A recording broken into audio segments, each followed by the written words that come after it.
Good afternoon, everyone. My name is Jordan, son of Richard, and I have the honor of sharing some words of remembrance about our Grandpa John Brandle. Before I begin, I would like to thank everyone for coming today. You are all invited to join the family at the cemetery after the Mass. Thank you, Father Matthew, for saying a wonderful Mass, my in-laws, the Bender family, for their gift of music. You will forever hold a special place in my family's heart for bringing the sound of heaven here for us to enjoy. And also to Garland Funeral Services for helping our family finalize the details of my grandpa's life.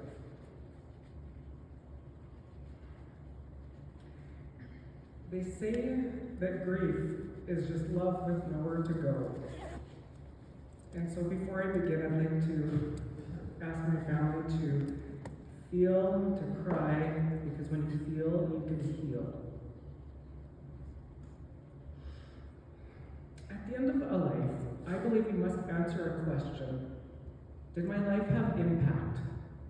It's such a simple question, but maybe the most important one there is. Because time is the only thing we do not get more of. We can't buy it, pause it, or earn it back. So how we spend our time, that's what tells the real story of who we are. People won't always remember what you did, but they will never forget how you made them feel.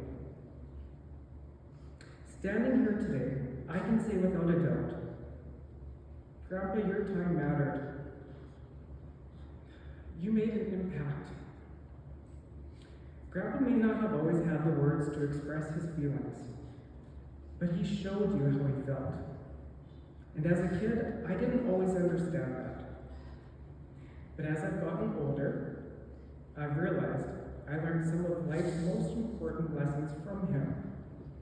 He showed us what it meant to work hard, love deeply, and show up for the people who matter. My brother Jared and I had the privilege of growing up in the same yard as my grandparents. Seeing their house at the top of the hill was a kind of quiet comfort I didn't realize most kids didn't have. Grandpa was always busy. He never sat still for long. With just enough time to refuel with a cigarette and a cup of coffee, he was off again, back to work. I can only imagine what his heart rate must have been, or how many steps a smartwatch would have counted in a single day. Smoking was a bad habit that suddenly ended just before his 80th birthday. When asked why he quit, he said, "It just didn't taste good anymore." Mealtimes at their house were always something special. We'd say grace before every meal, but at Grandma and Grandpa's, the prayer was said at double speed. Bless the Lord, and he has the gifts which are about to receive from the ground of the Christ and recommend. Amen. Apparently, God didn't want any Brandles to have cold food.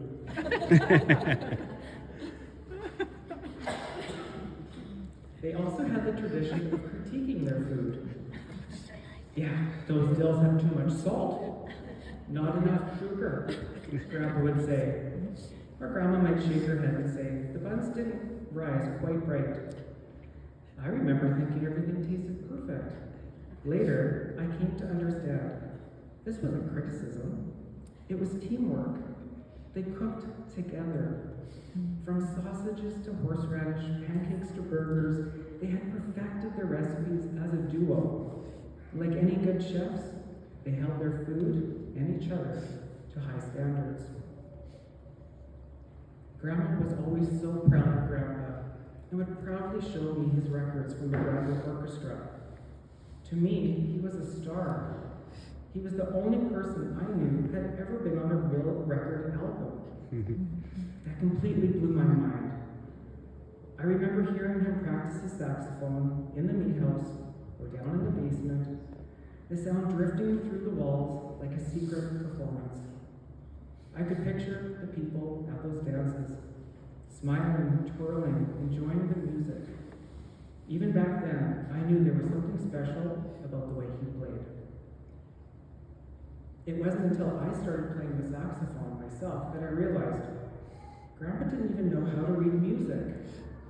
The man recorded an album and played beautifully, all by ear. That amazed me.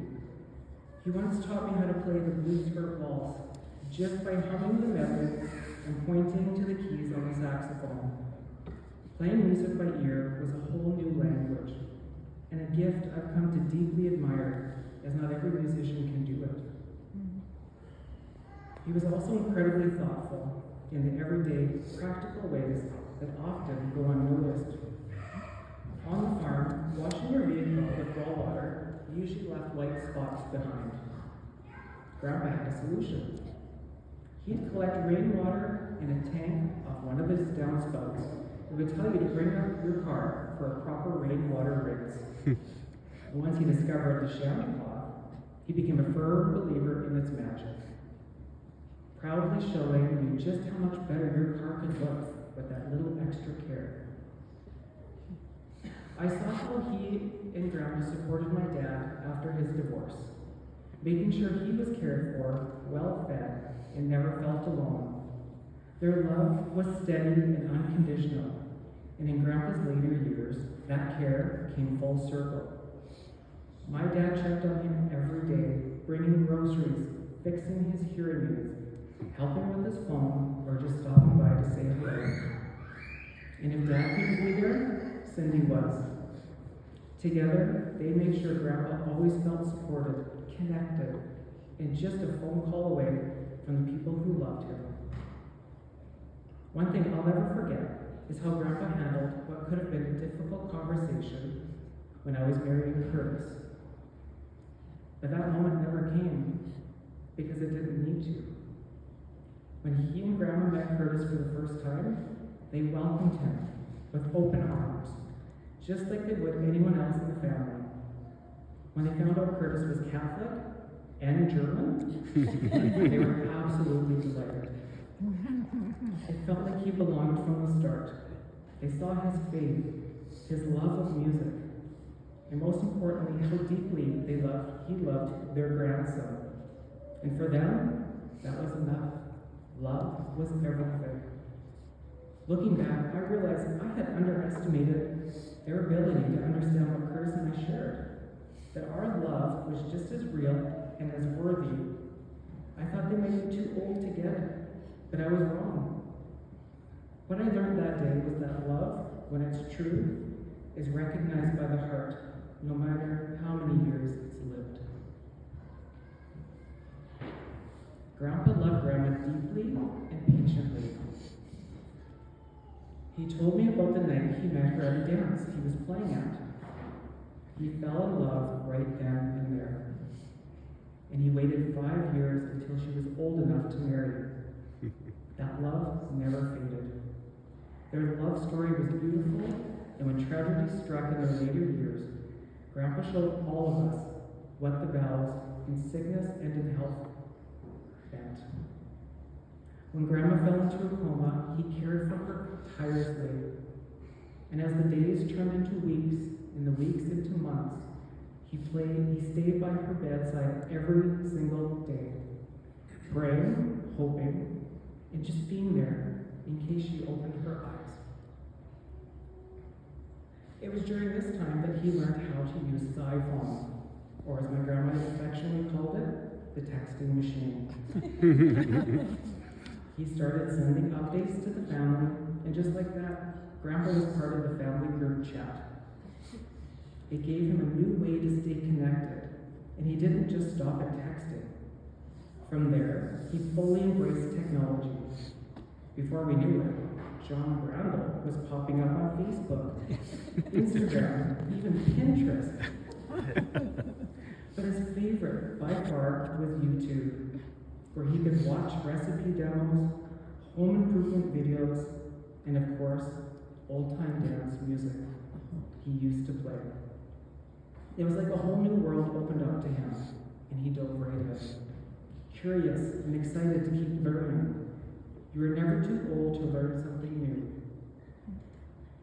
One of my favorite memories is when at age 98, he wanted a new phone and proudly signed a 2-year contract. Either way, he said, I win. And you know what? He fulfilled that contract to the day. I see Grandpa's influence in each of my aunts and uncles. Lorraine, your love of gardening and cooking mirrors skills Grandpa had in abundance. Whether it was tending to the garden or perfecting a recipe, you share that same quiet care, patience, and creativity. As the oldest, you help set the tone for the rest of the family. When you married Murray, a kind and honorable man, whom Grandpa deeply respected, you were the first to start a family of your own. That step marked the beginning of the next generation, and Grandpa took such pride in seeing that legacy begin with you. Pat, your willingness to follow your career and make big moves to provide for your family reminds me of when Grandpa, newly married with a newborn, packed up with Grandma and headed to Vancouver for the winter because there was no crop to harvest that year. That same sense of sacrifice and responsibility lives in you. You and Deb would drive from one end of the province just to come back home so Tia and Scott could spend time with their grandparents. A gift to them and a reflection of the value you place on family. My dad, Richard, you share Grandpa's passion for farming and hard work, which neither of you ever complained about. You inherited his ability to fix just about anything and his gift for loving unconditionally. He was proud of the man you became, the one who found love with Cindy and stepped up to be a caring stepfather to Sean and Derek. These weren't just lessons Grandpa taught you, they were values he lived, and now, so do you. And in the end, you were there for him, just as he had always been there for you. You cared for him with quiet strength, and you were by his side when he took his last breath. That kind of love says everything without needing to say a word. Trudy, you're the only one of the siblings who picked up an instrument like Grandpa, and your deep faith in the church reflects the same spiritual foundation he stood on. Through your music and your faith, you carry on his legacy in a way that's both heartfelt and deeply meaningful. You and Joe built houses that became loving homes, places Grandpa and Grandma always enjoyed visiting. I remember all of us gathering at your place in Redwater, filled with music, laughter, and family. You had the rare gift of being able to host us all, a skill Grandpa would have recognized, and one he likely learned from his own mother, who raised all those children on her own with grace and strength. Your care and warmth meant the world to him. And finally, Daryl, your love of sports and quick humor always brings energy into the room, just like Grandpa's did. Watching curling with him reminds me of your passion for the Winnipeg Blue Bombers and your ability to make everyone laugh with something that always lit up Grandpa's heart. In his later years, he found a renewed sense of joy being a grandpa to Lauren and Eric. After the rest of us had grown up, you and Roxanne passed on the importance of family to your kids, and Grandpa saw that, and he loved you all the more for it. And those connections don't stop there. There are little threads of Grandpa in so many of the things you all share, like the family's collective love of kitchen gadgets, or the sparkle of Christmas lights, and of course, the famous Brandle goodbyes. If you blinked, you might miss your chance to wave goodbye. When you left, Grandma and Grandpa were always standing at the window, watching and waiting until your car disappeared from view. It was their quiet way of saying, "We love you, come back soon." To say Grandpa had an impact is an understatement. His words may have been few, but his actions spoke louder than anything we could have said. And we heard you, Grandpa. We paid attention. We learned from you. And we carry you with us.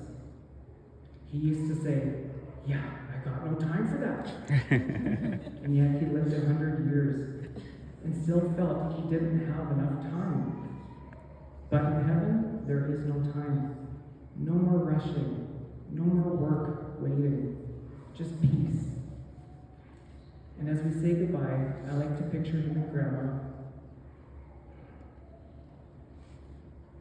standing together at the window one last time, waving us off with love in their eyes. So Grandpa, enjoy the eternal reward in heaven. And through heaven's window, we'll be watching for your wake.